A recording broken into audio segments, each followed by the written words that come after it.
Hey, folks, today is Friday, August 2nd, 2019. Roland Martin here, broadcasting live from Santee, South Carolina, site of the Congressman Jim Clyburn Annual Golf Classic. We'll talk with him later this hour, talk a little politics, and also talk about how this tournament raises $700,000 for nearly 200 students to go to college. But our top story, we're going to deal with Daniel Pantaleo, the cop who killed Eric Garner.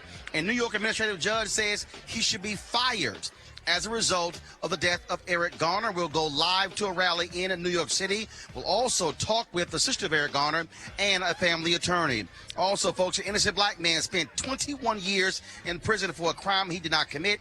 He is now out of jail. Speaking of getting out of jail, Cyntoia Brown, the woman many people rose to her defense in Tennessee, she will be released from prison next week.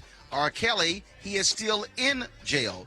Okay, we'll give the latest on that. He is not free. Also, folks, we'll talk about some other issues, including a pastor in Baltimore who says Donald Trump hasn't done a damn thing for the city, even though he stood next to the president when he announced his opportunity zones. And speaking of petty Trump, he literally laughs at Congressman Elijah Cummings having his home broken into.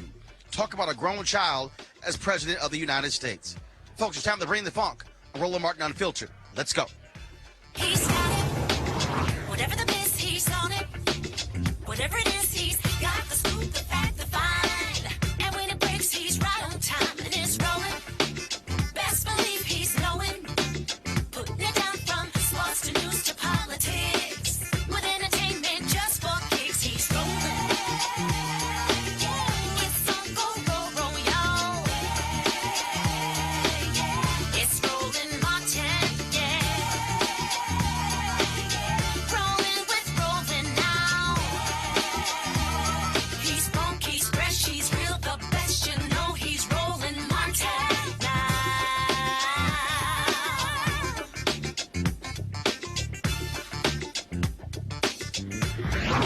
Martin. Finally, some possible justice for the family of Eric Garner. It has been 5 years since New York Police Department officer Daniel Pantaleo choked Eric Garner to death. A medical examiner ruled his death a homicide. Yet, the Staten Island DA chose not to pursue charges. The Trump Department of Justice said they will also not pursue federal civil rights charges. But today, a New York administrative judge ruled that Pantaleo should be fired as a result of his actions in the death of Eric Garner. Mayor Bill de Blasio held a news conference earlier today, and this is what he had to say. There's been a lot of pain in this city over the last 5 years, and there's been a lot of fear. The pain was because we watched an innocent man die. And the fear was because people worried that there would be no justice, that the inequities that have plagued us for generations would simply continue unchecked. But today, for the first time in these long 5 years, the system of justice is working. For the Garner family, and I've spent time with them and I've heard the pain that they have felt. It's been a very long 5 years with no sense of closure, no sense of justice. Until today, the Garner family has been failed by this entire process. And think about what they have gone through. They watched him die, just as we all did. They felt that pain. And then they were told over and over again by the district attorney, by the Department of Justice, that the government would do its job. And they waited, and they waited, and they waited, and nothing happened. And as all this stretched on, it reinforced the suspicion, as one felt by millions, that justice doesn't exist for people who look like Eric Garner.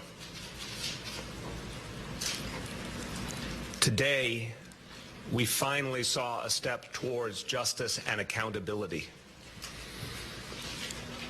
We saw a process that was actually fair and impartial. And I hope that this will now bring the Garner family a sense of closure and the beginning of some peace. But full justice means that there can never be another tragedy like the one that befell Eric Garner. Joining us right now is Emerald Garner, the daughter of Eric Garner. Emerald, welcome to Roland Martin Unfiltered.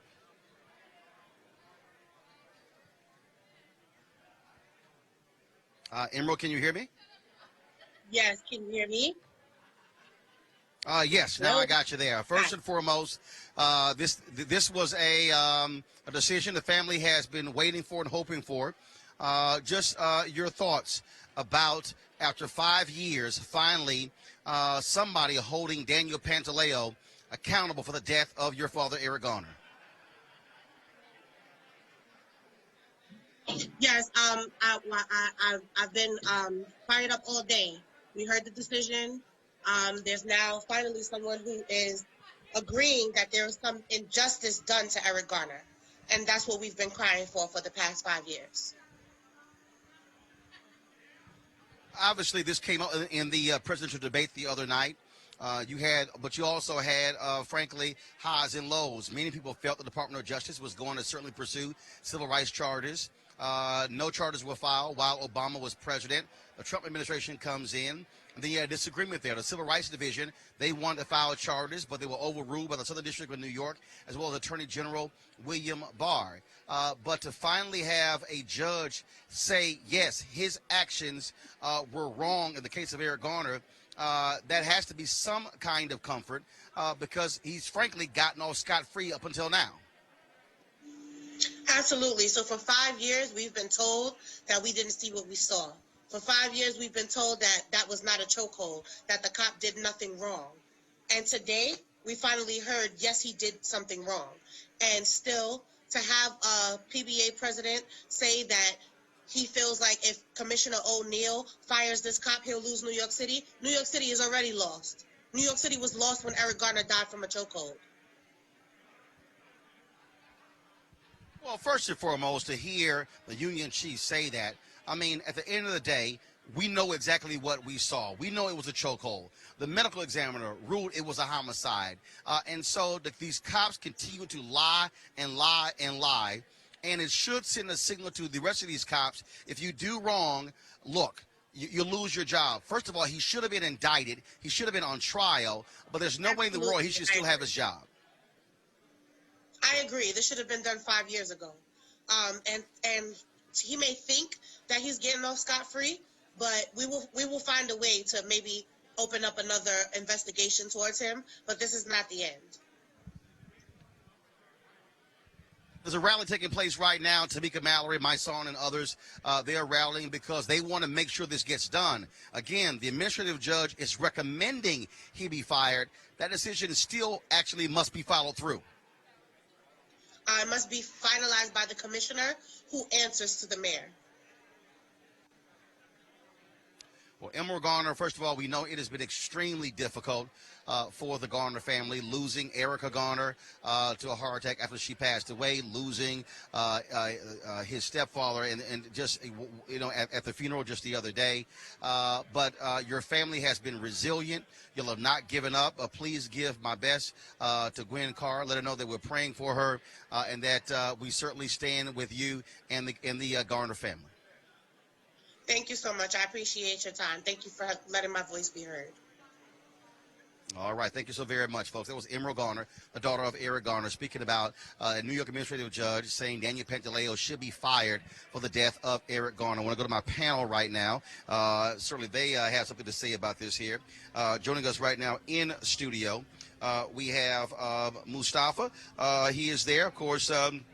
Mustafa Santiago Ali, former senior advisor for environmental justice in the EPA. Misha Cross, she's political commentator for Sinclair Broadcasting Group. Joseph Pinion, Republican strategist and political commentator. Misha, I'll start with you. Again, 5 years, no indictment from Staten Island. We never expected that because, frankly, a Staten Island DA sounded more like a defense attorney in this case. So many cops also live on Staten Island. Then the Trump Department of Justice filed no charges. But finally, some sense of relief for this family to hear somebody say, yes, Daniel Pantaleo was wrong, had wrongful actions that led to the death of Eric Garner. You're exactly right. Look, we came to the end of the road with this. There were so many false starts when it came to justice being granted for the Garner family. And this is something that the world watched. And kudos to the advocates, to the activists, to the family who continually pressed on. But what this tells us in the grander scheme is that in many cases, even when something is seen visually, when you get to feel the emotion of watching a police officer kill someone, literally, who's begging for their life, it's not going to matter. To know that that man was still able to go to his job every day, to not be fired, is a problem. It is outrageous. I'm thankful that his daughter was able to speak to us a few moments ago. But there's a certain sense of upset that comes along with this because it shows us just how broken this system is. And to have the Fraternal Order of Police there make the statement that they did just shows how, one, they don't care. Two, there's no end to their protection of police, even the extremely crooked and dangerous ones. Mustafa, your thoughts? Yeah, justice delayed is justice denied. Sometimes they don't tell the fullness of the whole story. Eric Garner was actually breaking up a fight that was going on out on the block. And then he got rushed by the police. So, a lot of times people talk about, him selling a cigarette or something like that, which, of course, is no justification for what's going on. But we have a systemic problem that is currently going on with far too many of our law enforcement officials. 1% of police officers who kill citizens actually end up getting convicted. 90% of regular citizens who happen to be involved with the death of a police officer get convicted. So there's something wrong with the system when those numbers are so skewed. And we have 447 people who have died this year so far at the hands of police. And when you have these police unions who stand up and protect cops that have done wrong, sometimes dirty cops, then we've got to change that. And that's why I'm glad that there are some of the presidential candidates who are starting to talk more about criminal justice reform and some of the things that need to happen in that space. Joseph, this reminds me of the Rodney King. We saw the videotape. People said there is no way in the world these cops are going to get off. They did. They were convicted in the federal court for violating his civil rights. To see the chokehold applied, to hear police officers say, oh, no, there was no chokehold. That's not what that was. The medical examiner ruled it a homicide. This goes to show you how this society, how this system, the legal system, the city system, protects cops. And so, thankfully, this administrative judge made this decision, but this was no guarantee that Pantaleo was going to keep his job. Or actually was going to get fired. I think the hard truth that we're dealing with right now, for me at least personally, is trying to say that how did we get here? Right? I mean, I think the only thing more infuriating than watching Eric Garner have the life basically, choked out of him is listening to the mayor of New York City say that this is justice. I don't know what part of justice is a man who has killed somebody allowing to collect 5 years of salary and then possibly maybe losing his job. I don't know what part of justice is us sitting here standing around saying that the Garner family should have no answers, that somehow that an individual who is entrusted to protect us engaged in an activity that by the very department handbook has been deemed dangerous, has been deemed unlawful, and it results in someone's death and there is no consequences. So I think we have to understand that we can be in solidarity with our law enforcement. We can understand they have a very difficult job. And we can also be able to understand that in every profession in the world, whether you're a doctor, a dentist, an anesthesiologist, even a bus driver, that if you, do something that is negligent, that is known to be dangerous, and it results in somebody losing their life, you are almost guaranteed to lose your job. And in this case, it's not happening. At least we don't know what's going to happen. So I think that's something that we as a society should step back and really examine, because ultimately, again, this, in my opinion, is not justice. It's not even justice delayed. It's just an unmitigated disaster. We also want to thank all the activists out there who kept the pressure up, who kept protesting, who kept demanding justice. The Garner family as well. They never let up. They never relented. They kept that pressure up. But again, the decision has not been made to fire him. The recommendation is to fire him. We'll now see what the New York Police Department Commissioner will decide in the case of Daniel Pantaleo. Folks, going to go to a break. When we come back, Baltimore is still in the news. Donald Trump is so petty and petulant. He literally relishes the idea of Congressman Elijah Cummings having his home broken into, and a pastor who we interviewed right here on Roland Martin Unfiltered after they had the Opportunity Zones news conference at the White House a year ago. He says not a damn thing has been done to help Baltimore, and not a dime has come to that particular area from Donald Trump. Hashtag we tried to tell you. You're watching Roland Martin Unfiltered, broadcasting live from Congressman Jim Clyburn's Golf Classic here in Santee, South Carolina. We'll be back in a moment. You want to check out Roland Martin Unfiltered? YouTube.com/Roland S. Martin. And subscribe to our YouTube channel. There's only one daily digital show out here that keeps it black and keep it real. It's Roland Martin Unfiltered. See that name right there? Roland Martin Unfiltered. Like, share, subscribe to our YouTube channel. That's YouTube.com/Roland S. Martin. And don't forget to turn on your notifications so when we go live, you'll know it. All right, folks, they're back. MarijuanaStock.org has another great investment opportunity. If you were lucky enough to invest in their last crowdfunding campaign, you know they raised a lot of money in just a few months investing in legal marijuana farms. Those initial investors now own shares of a publicly traded company. And, of course, they're excited by that. Now they have a new investment opportunity that is as good, if not better, than the last. I'm talking about industrial hemp CBD. For those who don't know, the hemp plant is a cousin to marijuana, of course, and then it has a higher concentration of CBD, which means hemp CBD gives you all of the medical benefits of marijuana without getting you high. Now, until recently, hemp farming was practically illegal in the U.S. and heavily regulated by the DEA. However, that changed with the 2018 Farm Bill, making it legal to grow hemp CBD in the U.S. and creating one of the largest commodities worldwide. They need land to grow all of the plants, and this makes for an incredible investment opportunity. And that's where our good friends at 420 Real Estate come in. Their business model is simple. They buy land that supports hemp CBD grow operations and lease it to licensed, high-paying tenants. That's right, they are hemp CBD landlords, and you can get in on the action. You can invest in this crowdfunding campaign for as little as $200 up to $10,000. All right, folks, all you got to do is go to marijuanastock.org. That's marijuanastock.org if you want to get in the game. And if you do so, do it now. You want to support Roland Martin Unfiltered? Be sure to join our Bring the Funk fan club. Every dollar that you give to us supports our daily digital show. There's only one daily digital show out here that keeps it black and keep it real as Roland Martin Unfiltered. Support the Roland Martin Unfiltered daily digital show by going to RolandMartinUnfiltered.com. Our goal is to get 20,000 of our fans contributing $50 each for the whole year. You can make this possible. RolandMartinUnfiltered.com. All right, folks, let's talk about Baltimore. Remember, it was a year ago when we had a pastor from Baltimore right here on Roland Martin Unfiltered who was at the White House, who spoke, who stood next to Donald Trump when he announced the Opportunity Zones. He talked about what that was going to mean for cities like Baltimore, investment in those areas. A year later, that pastor has said nothing has happened. Not a single dime has come into the area that he's been focused on. And he is not happy about it. He is frustrated. But remember, I told you this was going to happen. And I said, we'll see what happens. Joseph Pinion, here's what is interesting. Trump keeps touting Opportunity Zones, but here's a black pastor who stood next to him who says nothing has happened a year later. This man lies and lies. And you got to ask the question, what the hell?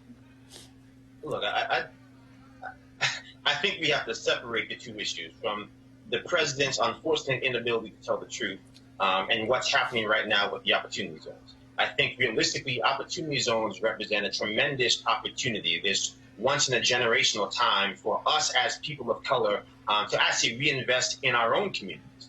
I think what's transpiring right now is this disconnect between people thinking that there is somebody coming to save them once again. That's not what's happening. And realistically, the only places where, quote unquote, people are going to be coming to save people with opportunity zones are places where there's a ton of money to be made. That's New York City. That's Miami. That's D.C. There are places where there are people who don't look like us who can come there and make a lot of money. But for places like Baltimore, for places, like rural America, for places like Rochester and Buffalo, New York, we have an opportunity to invest in our own communities, to grow our own wealth. And I think that that is something that has not been communicated clearly to people of color. And I think that that is ultimately why you have people like this pastor, you have people all over America saying, I hear the opportunity, but I don't see any results. Mustafa, this is no shock. Again, I told folks, beware of the Donald Trump black photo op. HBCU presidents, happened to them.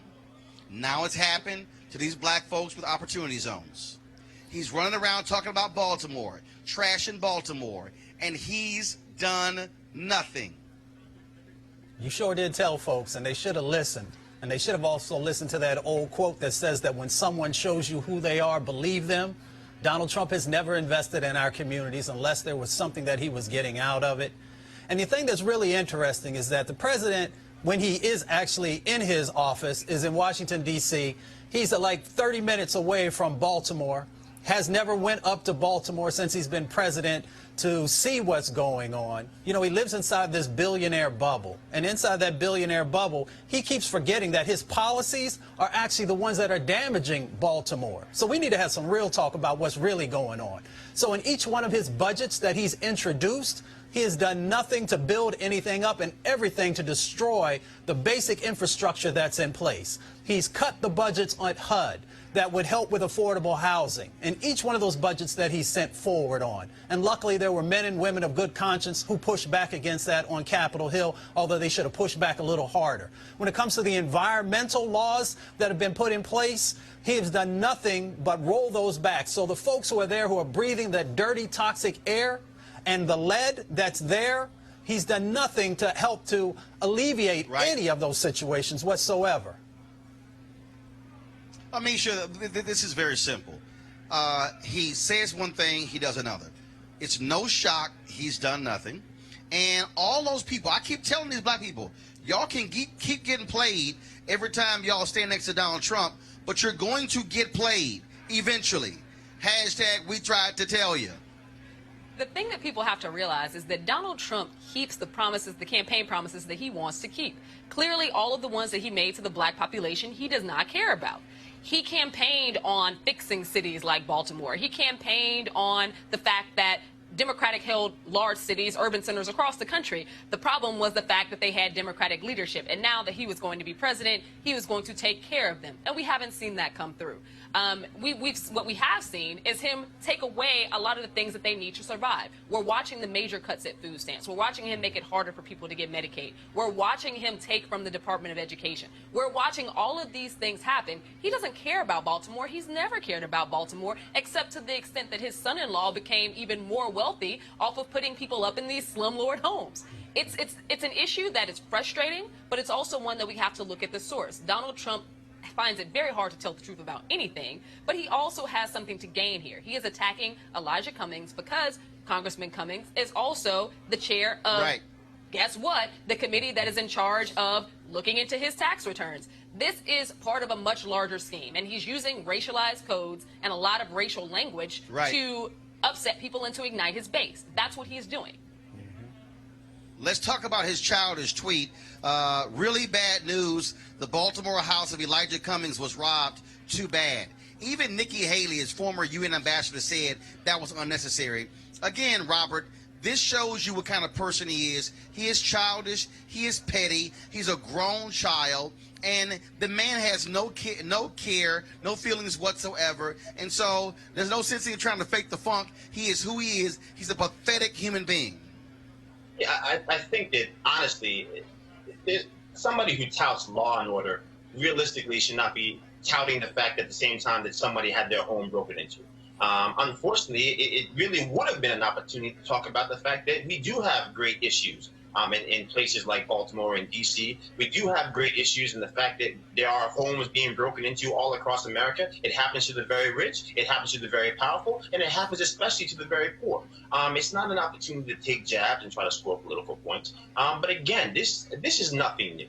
I've often said that, you know, to Mustafa's earlier point, when somebody shows you who they are, believe them. And so to that point, we're better served talking about what can we do as a people to alleviate these conditions rather than trying to lay our burdens down at the feet of President Trump. Because if we keep trying to do that just so that we can sleep better at night, we're going to wake up to realize that the nightmare might still be gone. Well, I'm not trying to lay any of my burdens down at the feet of Trump, Amisha, but what I am telling black folks is, especially black men, don't fall for the okie doke. Folks should be, that was almost a 4% drop in black turnout in 2016. There should not be a single black person who stays at home in 2020.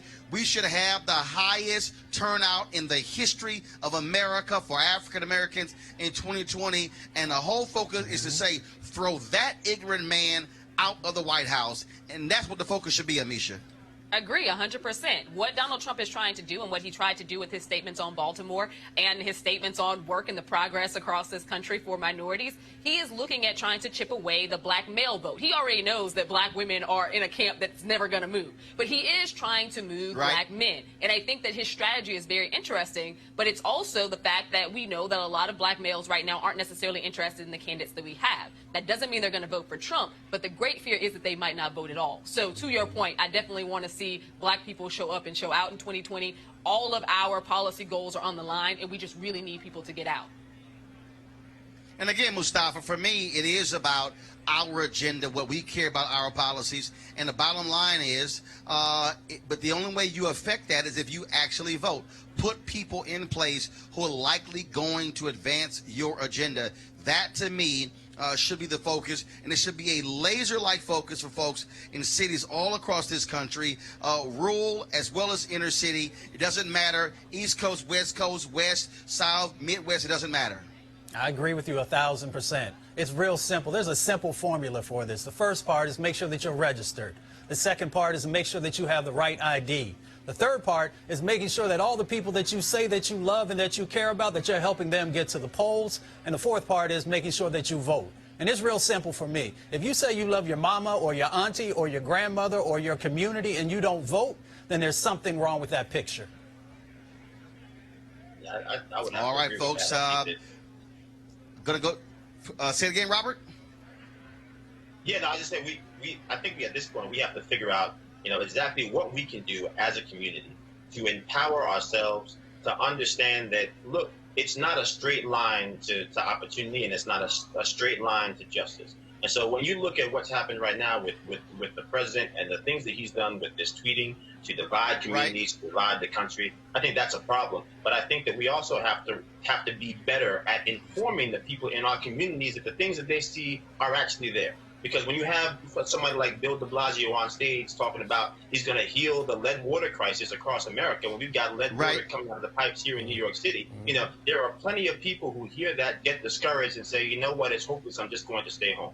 So I think we have to acknowledge the hypocrisy on both sides if we're actually going to empower people and embolden people to go out and then vote in spite of things that have gone wrong.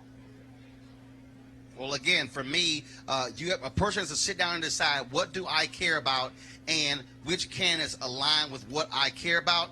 That's what's most important. Folks, going to a commercial break. When we come back, we're here in Santee, South Carolina. We're going to talk with Congressman Jim Clyburn, who's the host of this annual Golf Classic. Talk a little politics and some other stuff as well. Right here, Roland Martin Unfiltered. Back in a moment.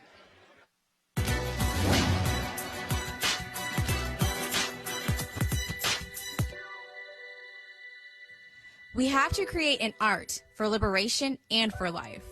Artist Elizabeth Catlett.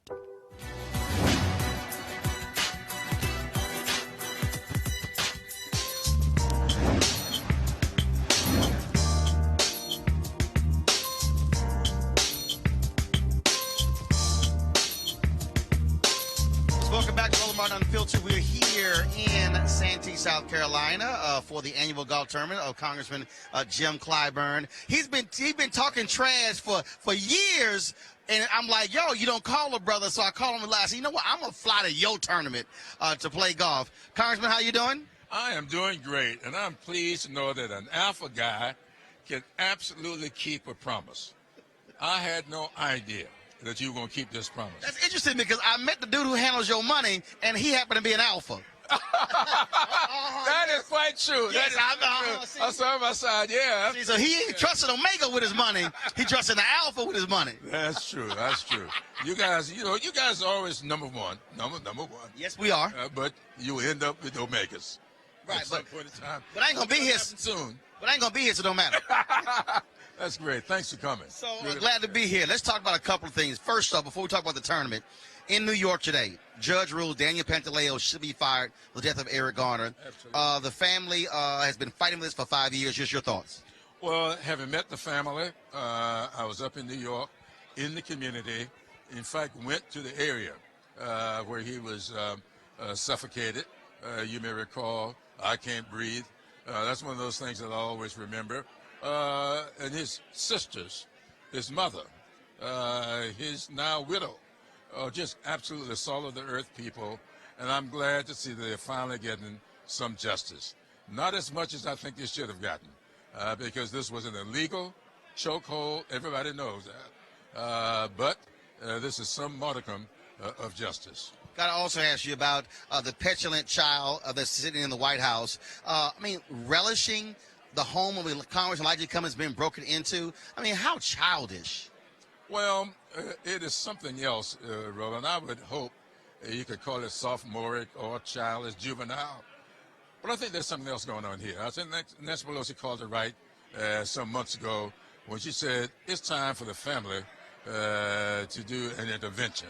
But I would hope, since I don't think the family will do it, I think it's time for the courts. Now, it may get time for the legislature, us in the Congress. But right now, there are various lawsuits in the courts, and it's time for the judicial system to do its job. And its job is to allow evidence that we're trying to get to, allow us to get to it. And right now, the reason we cannot gather the information that we need to gather is because in too many instances, he's hiring lawyers. The lawyers are doing what they can to postpone things, and the courts need to intervene. And if we get the proper information, the legislature, that is the Congress, will do its job. You now got more than half of your caucus calling for impeachment, and that number's growing every day.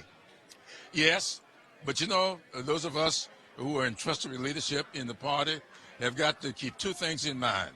We have to do what's right by the country, and we also have to do what is right by our constituents. And if you're in leadership, you got two sets of constituents.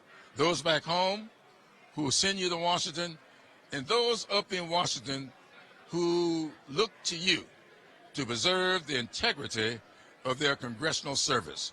And nobody wants to be in the minority. Everybody, under present conditions, want to be in the majority. Nobody wants to keep this president. Everybody in our caucus would like to get rid of this president. So we've got to do everything that we possibly can to preserve those two fronts. Be sure that we don't do anything to jeopardize our majority, and make sure we do nothing to short circuit a legislative process that could lead to impeachment.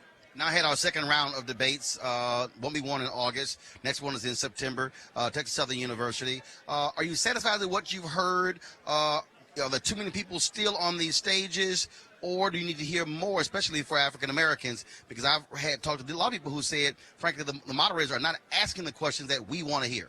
The moderators are doing too much gotcha stuff. Ever since Shaw, our good friend, Bernard Shaw, Michael Dukakis versus George W. Bush, 1988. 1988, opened up the debate with that lethal question that destroyed the caucus's presidency, re-scrambled the cards. We have always had that, and we've seen that taking place this time.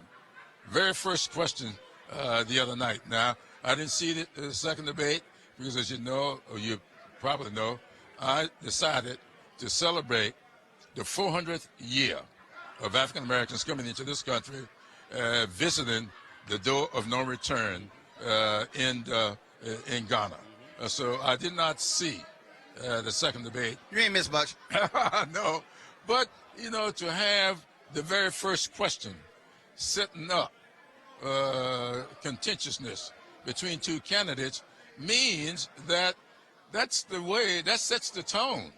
I would love to see some visionary questions coming up, having people lead into them being able to lay out their vision for the country. And we aren't getting that. And we aren't getting that because if you don't answer the question, you then called on it, and then you got 30 seconds after that, then 15 seconds, and then who knows when you will ever get a chance to lay out a vision. You can't lay out a vision in sound bites. And so we're in a sound bite world, and that's a problem for us. I would hope when we get down from 20 to maybe 10, 10 used to be too much. I remember we had 9, and everybody thought that was incredible back with Bill Clinton. You remember they called them the 9 dwarfs or something. Now, with 22, people praying not to be more than 20. Now we're praying to get down to 10. Hopefully by the time we get to Southern University, we'll have a small enough number, because I want to see people lay out a vision, especially in this 400th year. And real discussion. Real discussion. Because if we're going to talk about reparations or anything attendant thereto, we're talking about making repairs, making amendments, making amends for what we have done. We ought to have some genuine discussions and let people lay out a vision. All right, now here we're at the, of course, your golf tournament. This is not just about having fun. Raising what, $700,000 for scholarship for students? Yes, tomorrow night, 150 young people will walk across the stage here. They will pick up somewhere around $200,000 in cash, another 150 laptops, 150 software packages, and other kinds of assistance to go into colleges and universities. And we don't have the 2 criteria for getting the scholarships. You are eligible for a scholarship if you live in the 6th Congressional District. I don't care where you go to college. I don't care where you live. You're eligible for a scholarship if you go to school in the 6th Congressional District. And I want everybody to know that in the 6th Congressional Districts, I have 7 HBCUs, the Citadel, Medical University of South Carolina, the University of South Carolina, Columbia College, are all in the 6th Congressional District. So you got a plethora of colleges and universities that you can attend. So you can live in Madagascar, Accra, Ghana, and decide to go to South Carolina State, you're eligible for one of these scholarships. And so I'm looking forward to tomorrow night to handing out these scholarships, these awards, and hopefully they'll change some young people's lives. Well, I'm sure somebody watching who's saying, wait a minute, I didn't know about that. So if I send my kids to one of those schools, they should apply for one of these scholarships. Absolutely. I met 2 young people today. One was here because we have a health fair as well. We had a health fair all day here today. A lot of people come here for their annual checkups. The 2 young people I met today, both getting scholarships. They're both right here from Lake Marion High School, just a couple of miles from this conference center. One of them is going to the University of San Francisco. The other is going to St. Louis University. I told them that I'm not going to say much except that get the education and come back to South Carolina to help us out. All right. Well, Congressman Clyburn, always good seeing you. Looking mighty festive in this Hawaiian type shirt. Keep everybody lively. I want you to come to South Carolina and go back feeling good. If I'm playing against you tomorrow, though, you may not feel too good. Actually, but when you see what I got on, when you see all that Alpha gear and an Alpha golf bag, you just gonna throw up the moment you see it. So I'm just letting you know. I put the Astros and the Texas A&M bag back in the garage. I said no. He gonna see all Alpha gear for the next 2 days. My Lord, I don't care if you have Alpha. Just make sure it's purple and gold, not black and gold. Yeah, but y'all took one of our colors. Y'all couldn't even be original. You took our color gold. No, we add some regality to it. That what y'all call it? Yeah, well, when you go to church, it's reverent. You see all the purple stuff? Yeah, but remember, Jesus was an alpha. I don't know about that. Jesus, well, he was the son. But he was still an alpha. Okay, whatever you say. I'm going to check that out. Yeah, go ahead and check that out. Go ask your pastor about that. I will. All right. Always good seeing you. I appreciate it. Thanks so much. All right. Yeah. Yes, sir. Really? Yeah, but the alpha part is first. Always good to see Congressman Jim Clyburn. All right, folks, I'm going to go to a commercial break. When we come back, we're going to talk about Cyntoia Brown, also a brother, freed from prison after 21 years for a crime he did not commit. Broadcasted live from Santee, South Carolina. This is Roland Martin Unfiltered. Back in a moment. Hey, fam, I want you to like, share, and subscribe to our YouTube channel, youtube.com/Roland S. Martin. And don't forget to turn on your notifications.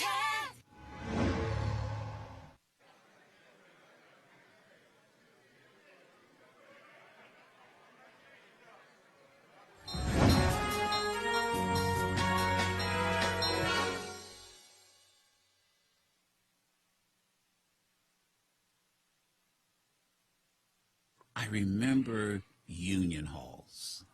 And what I mean by that, union halls were places that the community would go, and it wasn't just about collective bargaining. It was whether there was a local issue, a political issue, and there would be meetings in these union halls. They were often open up to young people. This is where you'd have dances, and they really did what you said. And with the death, particularly the private sector unions, I always ask the question, where do they go now to be instructed on issues of public policy? Well, we want them to still come to the union hall. I mean, the union hall in many cases, if it's operating in the proper way and being the best that it can be, is your second home. Okay, where people come in. That's where it used to be, like a second home. It was, yeah. There's no question. Yeah. Where you would come in, you would talk about issues, you would have your picnics, right. You would socialize, right. But you would strategize and mobilize and educate while you were doing all of those kinds of things. And that's what we're doing now. We're getting back to basics. And one of the ways that we're doing that is having those individual conversations, asking people to come in and asking people to be participants and activists within their unions. All right, folks, we want to thank AFSCME for being a partner here at Roland Martin Unfiltered. The support really makes all of this possible, so we certainly appreciate Lee Saunders and the folks at AFSCME. All right, folks, a couple of celebrity cases. A$AP Rocky, a Swedish court has ruled that he can be let out of jail. Two other suspects as well, while they'll remain free until August 14th, when an assault verdict is going to be announced. Of course, they have been in trial for the last few days, and so A$AP Rocky and two of the suspects have been let out of jail in Sweden until a decision is made. R. Kelly, he is still in jail. Today, he pleaded not guilty to the charge that he sexually exploited young women and girls who attended his concerts. He appeared in a federal courtroom in Brooklyn, packed with his supporters. For a second time, he was denied bail, according to the U.S. Attorney's Office in the Eastern District of New York. And speaking of getting out of jail, Cyntoia Brown, remember, she was a young lady who spent half her life behind bars. She will walk out of prison next week, August 7th, according to former Tennessee Governor Bill Haslam, who granted her clemency 8 months ago. She's 31 years old, was sentenced to life in prison, life behind bars for killing a man, but who also raped her. It says she was forced into prostitution by a pimp. And though she was only 16 at the time, she was tried as an adult and given a life sentence. This story here, though, is really a sad one. John Miller, finally free from prison after 21 years. He was cleared of murder, of a murder he never committed, more than 10 years after another man began confessing to the killing in an attempt to clear his own conscience. The actual killer is David Williams. He felt guilty even before Miller's first hearing back when he was arrested for the 1996 crime, and has been declaring his own culpability for more than 10 years. Miller has always maintained his innocence. Amisha, I want to go to you. I mean, here's what is amazing to me. It is very rare when you hear one of these stories that the person who served time in prison is white. And this is also why there are people who do not believe in the death penalty, because we've seen these cases where African-American men have been on death row and then freed for crimes they did not commit. And I cannot imagine. I mean, my niece is 22. This man served 21 years in prison. I just couldn't imagine spending 2 decades behind bars for something you didn't do. Hearing his story, it almost makes me cry, because I think of all of the time that he missed, all the family time, all of the growth, everything that has changed in this country over the past 3, 4, 5 years, much less 20, and you maintaining your innocence the entire time, reaching out, trying to get as much support as possible. Meanwhile, investigators having information of the person who confessed and details linking him to the crime that he confessed to. So at that point, you have to acknowledge the fact that our criminal justice system has ingrained within it some really serious issues. Part of it goes back to prosecutors wanting to get a conviction extremely quickly, whether or not they have all the evidence or not. But in addition to that, it's also a jury system that is more likely to believe a black man is guilty just because he's a black man than actually paying attention to evidence at the time.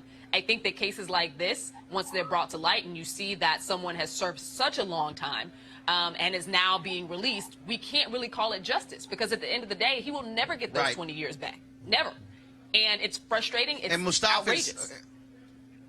And Mustafa, in some of these cases, they aren't eligible for a lot of money. It depends upon the state, and that's what's also shameful. You're having to restart your life, and you spent 21 years behind jail. Many of these folks could have gone to college, could have been doing things, and now you're in your 40s and 50s, some cases 60s, and you're trying to restart. Yeah, a number of what we probably would label as red states have moved forward on putting things on the books to stop folks from being able to get except a small amount of resources back for the time that they've spent behind bars, and we've got to change that. But again, that goes back to our vote and being educated and knowing the things that we are looking for and making sure that we're putting the right people in office to help to move forward to address these past injustices and the injustices that continue to happen. And Joseph, this is why when I was talking about earlier, organizing and mobilizing when it comes to your vote, because now people realize who that district attorney is can determine what happens with the criminal justice system. We know of cases. We have the Supreme Court case with the guy in Mississippi, the white DA, repeatedly kept striking black jurors from the trial, even when smacked down by courts. This is why we've got to have DAs with conscience. We've got to have judges with conscience. We've got to have politicians who are appointing judges, who are overseeing aspects of the criminal justice system, who are standing up and saying what is right and what is fair should always be the most important, and not trying to base your career off the backs of throwing folks in prison for long periods of time. Yeah, I mean, the hard truth is that, to my colleague's point, that no, this is not justice, and it happens time and time again. And whether it's a small amount of money or a life-changing amount of money, nothing can give you back that time that you would have had with your family. And ultimately, the greatest crime is that those payouts come at the expense of the very communities from which these people come from. And so you're a person of color, congratulations. You got $5 million. That's $5 million less that ultimately goes to education in that district, that goes to maintaining safety in those communities. I mean, we know concretely that the people who are responsible for injustice in this country are not the ones paying. They're not. When police officers abuse civil rights, that money is not coming out of their pension funds. When you have judges who are corrupt, that money does not come out of their retirement funds. This money comes out of budgets for cities, and the majority of that money goes to the safety net for the people that depend on it. And so I think, again, to your point, yes, we have to make sure that people are in tune. That means not just the 23 people on stage running for president, but we have to know who's on our city councils. We have to know who's running for those city judges. We have to know who's running in those DA races, because ultimately, most of the time, they have a larger impact on outcomes in our community than the people running at the federal level. All right, Joseph Pinion, Mustafa, Amisha, we surely appreciate all of you being on today's Roland Martin Unfiltered panel. Thank you so very much. Folks, earlier this month, actually last month, we're now in August, we were at Essence Festival, had a chance to catch up with my girl, Erica Alexander. She, of course, has several different projects going on, including Black Lightning. Here's our conversation. Hey, folks, Roland Martin here, 25th Annual Essence Festival. We are chatting with my homegirl, Erica Alexander. A lot of y'all know her from Living Single. She's like, look, I'm on Black Lightning. She said, I'm on something new, not just something old as well. That's true. What's happening? happening is a lot here. This is my first time at Essence. Your first time? First time. I'm a virgin. All this blackness? That's what I said. It's a lot, and I'm appreciating it. You know what? Negro love is real. Oh, no, it is. I tell people all the time, it is totally different. Absolutely. I mean, just folk want hugs. Yes. It's the kisses. Yes. It's like, you my baby. Yes, I had somebody saying, you my baby. Right, and also, New Orleans women, especially if you're a man, no other woman say, hey, baby. Yeah, baby. No, That's right. Nobody else. Love you, baby. Nobody else says it that way. Hey, No, baby. Hey, baby. It's beautiful, and there are really beautiful women walking around doing great things and talking to people, having discussions. Is great. Absolutely, absolutely. So let's talk about, first of all, before we talk about what you here promoting and working on, it was great to have you part of our reading of the Frederick Douglass July 5th, 1852 speech. Listen, I was glad to be asked. I was honored. I didn't realize he had made this speech, so you always turn people on to things that they don't know about. And when I started to contemplate and actually look at the substance of the text, you see how brilliant the man is. Oh, it was, that literally was, yo, I think we ought to do this. You know what? I'm going to read this speech. Then I'm going to call some other people, see if they want to read part of the speech. Okay, well, then we're going to edit this whole thing together, and then we're going to stream it. And it was just crazy. So, I literally just sent out like 50 text messages. Wow. And it was like, whoever responds. Wow. And then, I knew some people, stuff would happen, they couldn't do it. Yeah. It was July 3rd. So Yeah. I went in, did I read the entire speech, all 10,000 plus words. Okay. So then, if anybody didn't send it in, Boom. we already had it covered. Got it. Well, that's you, Roland. You have contingency plan for everything. You're the hardest working man I know. More importantly, you're one of the smartest people in the world. The fact that you're on our side, when I say our side, the nation's side, the black community side, black women. I see you have conversation with people and tell people who are supposed to be experts their job.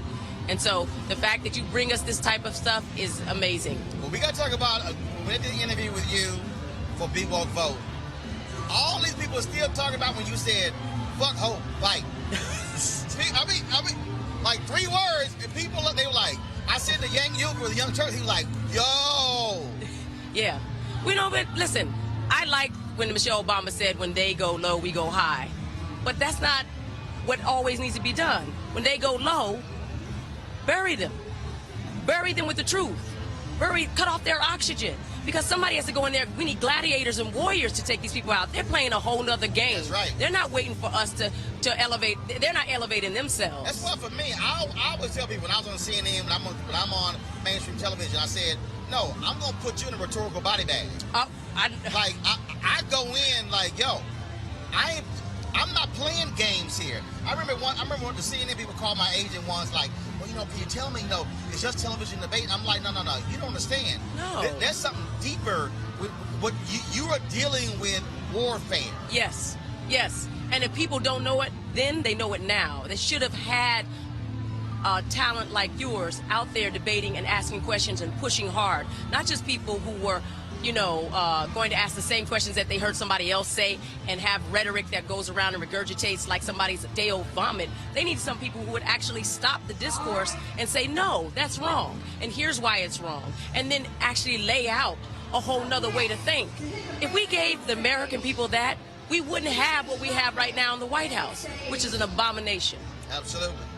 So hopefully folks will understand that this ain't a game. No, it's not a game. And it's real. It's people's lives are in hand. Not only that, we're talking about not only our lives, talking about the world's lives. When you see him play games with other countries, Iran, to tickle them like they're a child. This is not, they don't want, and you're not going to push them around. And here we are playing games. Why would you send somebody like up there? They think that, we want to shake things up. You don't do that with something you love. You take care of it. You make sure that there's a great steward. You make sure that there's somebody passionate and who knows the job. So if they're willing to do that, then we need warriors like you. Absolutely. Let's talk about this here. All right. What are you doing? What's this? This right here. You don't know. Wu-Tang. So this is the emblem and the logo of the famous Wu-Tang Clan, and I am in the new series from Hulu, Wu-Tang: An American Saga. Now I put on my Wu-Tang hat, for real. Wu-Tang, oh, thanks. It's a shout out to Big Dot Custom Hats. They do a lot of things for the community in West Virginia, and I'm going to give them a shout out, and they did the hat.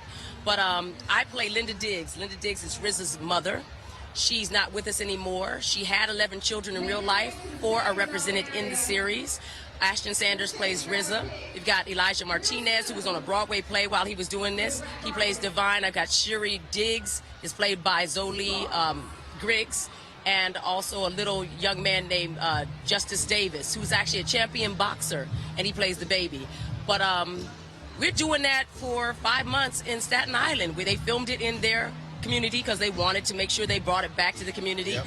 While they were there, they got a district named after them. So you're seeing how they're not just, their phenomenon is just not a community neighborhood thing. It's actually a global brand. What will somebody learn from watching this? I think first thing they'll learn that our stories as family are just as relevant as the Waltons or Little House on the Prairie. And we need to, that's why it's so smart that they said Wu-Tang, an American saga. Mm-hmm. They put it up there, they made it the hefty. Brian Grazier is the producer, Alex Say and RZA wrote it.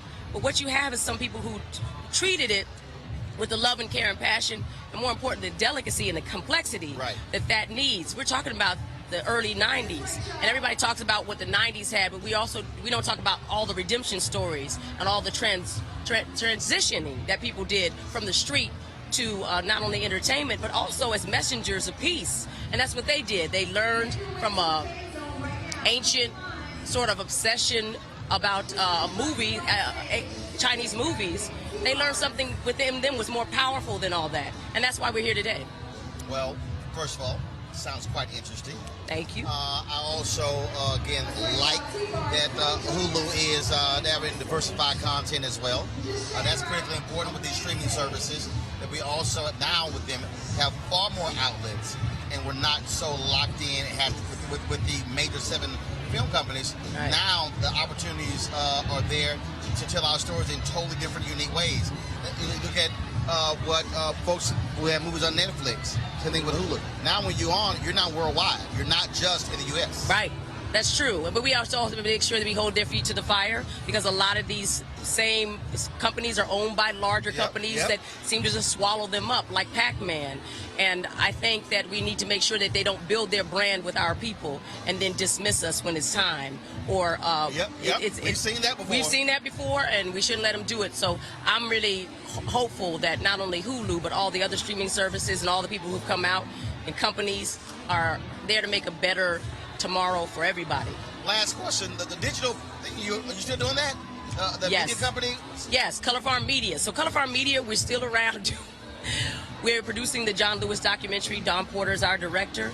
That will come out in 2020, around the early part of 2020, and then you'll see it in theaters and then on CNN all the time. Now that's the blockchain thing? That's what I'm saying. No. Color Farm Media is my company that we produce film and television, but the blockchain, well, let me put you like this. Blockchain kind of fell out completely.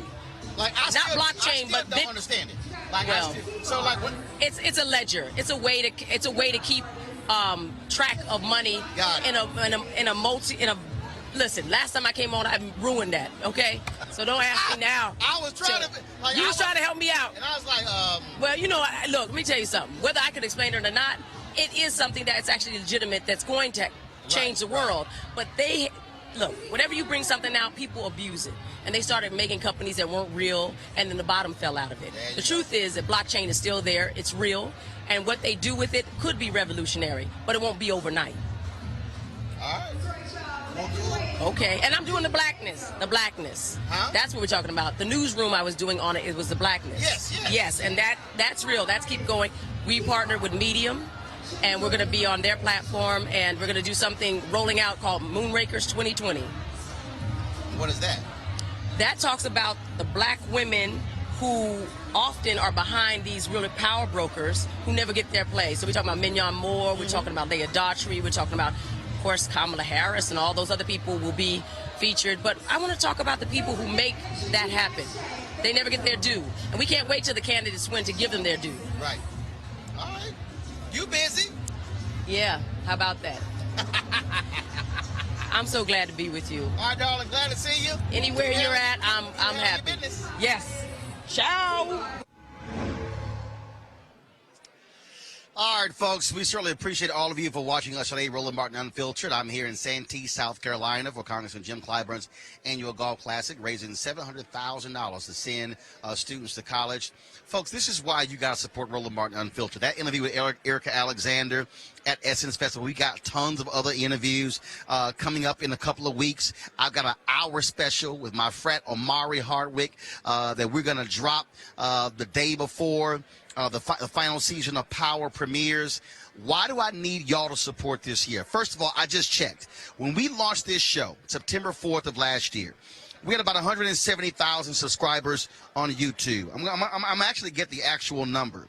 Right now, folks, we are sitting at 338,240. That means we've doubled our YouTube channel in under a year.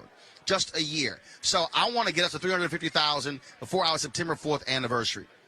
We also need you to support us, our Bring the Funk fan club. Every dollar that you give goes to support this show, allows us to travel, allows us to do interviews like with Erica Alexander, with Omari Hardwick, Joseph Sikora, Lorenz Tate, allows us to talk to Congressman Jim Clyburn, allows us to go to Houston next month to broadcast live from Texas Southern University on that Thursday night where the debate is going to be taking place. This is why we need independent, black-owned media. We're not asking somebody else, can we come here? We're not asking somebody, can we do this? We're actually doing it because we make those decisions. But it can only happen with your support. We appreciate AFSCME, one of our sponsors, 420 Real Estate, another one of our partners as well, the American Heart Association, XQ America. We appreciate all of them, what they've done, but your dollars also matter. And so I want you to go to Square. I want you to go to RolandMartinUnfiltered.com right now. I want you to use Square, use Cash App, use PayPal. I'm asking just a minimum, $50 from each one of our fans. I'm telling you right now, a number of people who are watching on Periscope, YouTube, and Facebook, if the folks who are watching right now simply gave, it'll hit our quota for the month.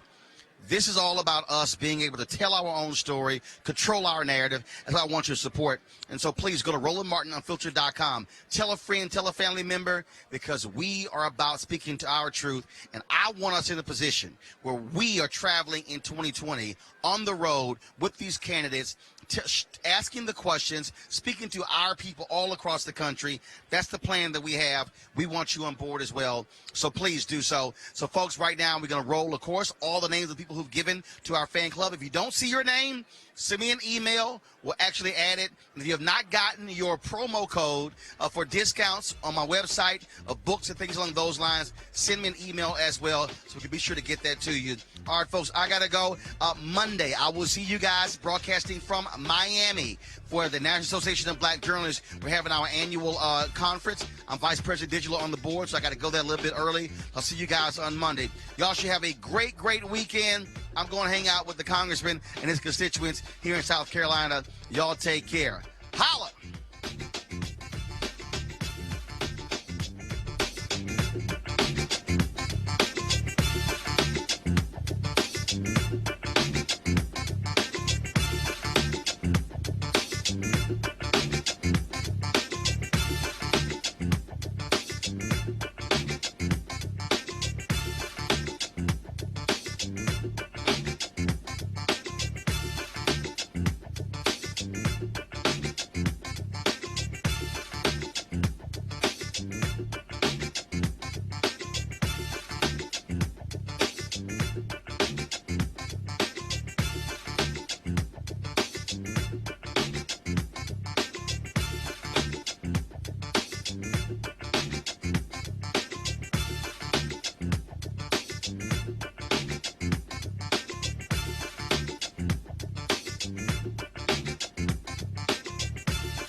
You want to check out Roland Martin Unfiltered?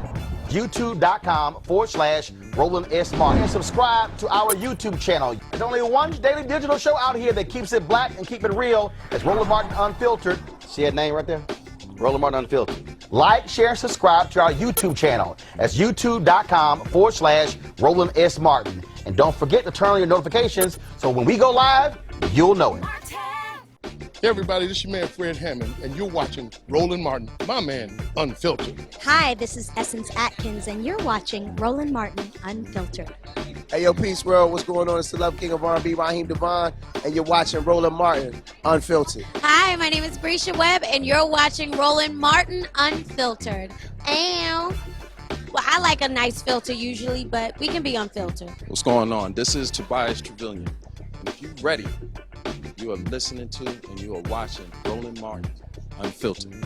What's up? I'm Lance Gross, and you're watching Roland Martin Unfiltered. Hi, this is Cheryl Lee Ralph, and you are watching Roland Martin Unfiltered. I mean, could it be any other way? Really? It's Roland Martin.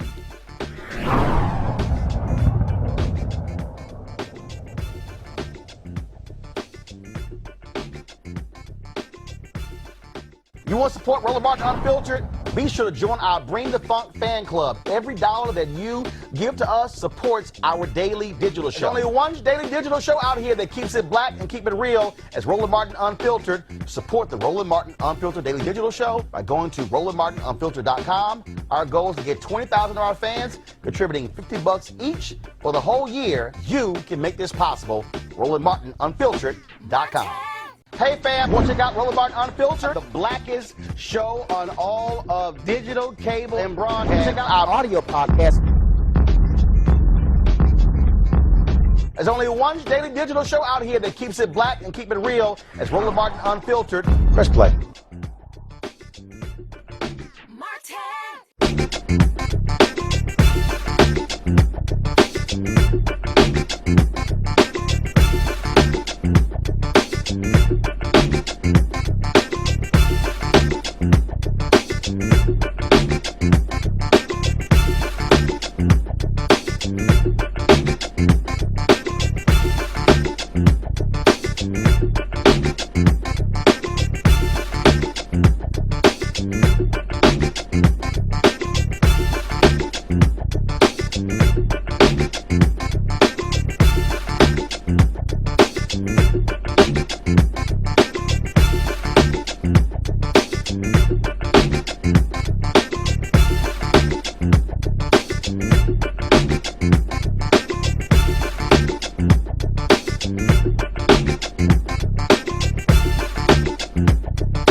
You want to check out Roland Martin Unfiltered?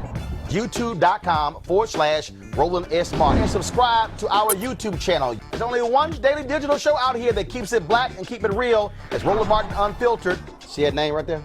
Roland Martin Unfiltered. Like, share, and subscribe to our YouTube channel. That's YouTube.com/Roland S. Martin. And don't forget to turn on your notifications so when we go live, you'll know it.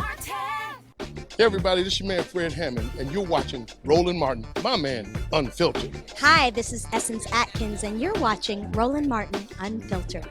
Hey yo, peace world, what's going on? It's the Love King of R&B, Raheem Devon, and you're watching Roland Martin Unfiltered. Hi, my name is Brescia Webb, and you're watching Roland Martin Unfiltered. Ow.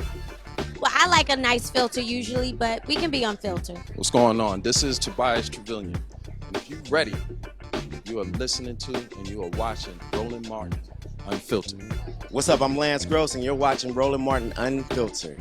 Hi, this is Shirley Ralph, and you are watching Roland Martin Unfiltered. I mean, could it be any other way? Really? It's Roland Martin.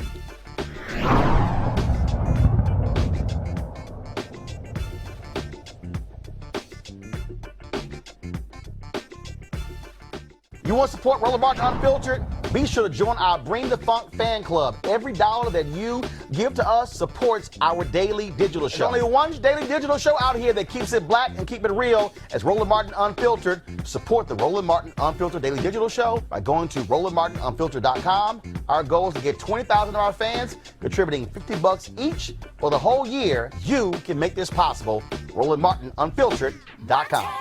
Hey fam, want to check out Roland Martin Unfiltered, the blackest show on all of digital, cable, and broadcast. Check out our audio podcast. There's only one daily digital show out here that keeps it black and keep it real as Roland Martin Unfiltered. Press play.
You want to check out Roland Martin Unfiltered?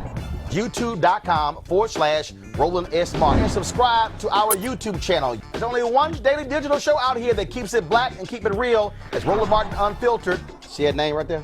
Roland Martin Unfiltered. Like, share, and subscribe to our YouTube channel. That's YouTube.com/Roland S. Martin. And don't forget to turn on your notifications so when we go live, you'll know it.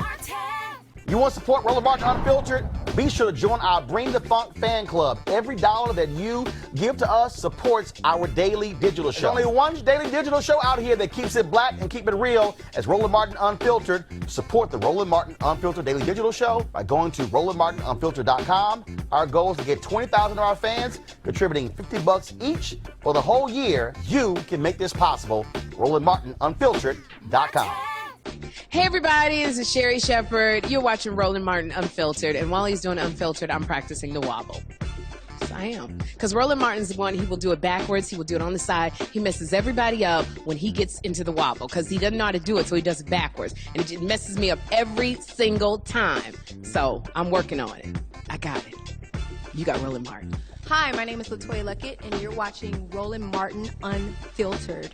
What's going on, everybody? It's your boy Mac Wiles, and you are watching Roland Martin Unfiltered. What's up, y'all? It's Ryan Destiny, and you're watching Roland Martin Unfiltered. What up, Lana Well, and you are watching Roland Martin Unfiltered.